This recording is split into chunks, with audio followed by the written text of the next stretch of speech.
Je tiens à présenter mes excuses et à exprimer ma gratitude aux employés qui ont attendu longtemps la conclusion des négociations salariales. Nous ferons tout notre possible pour stabiliser les relations entre la direction et le personnel chez Samsung Electronics.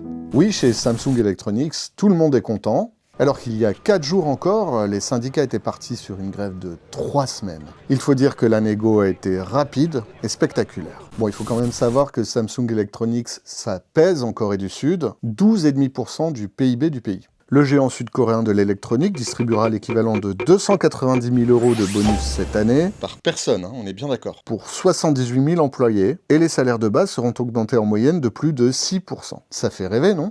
Bon, il faut dire que le bénéfice de Samsung Electronics a été multiplié par 7 sur un an, parce que ces puces, tout le monde en veut, l'IA et ses vastes data centers en particulier. La locomotive de l'entreprise, c'est d'ailleurs la division IA. Et les premiers bénéficiaires de ces grosses primes, ce sont évidemment les salariés de la division IA. Parce que ces primes, 10,5% du bénéfice versé en actions, 1,5% en cash, elles sont proportionnelles au résultat du département où les bénéficiaires travaillent. Donc côté IA, ça va, mais pour ceux qui fabriquent des téléphones, des écrans ou d'autres composants électroniques, c'est pas la même histoire. Moins de bénéfices, c'est moins de primes. Ça promet de nouvelles tensions dans le conglomérat et sans doute au-delà.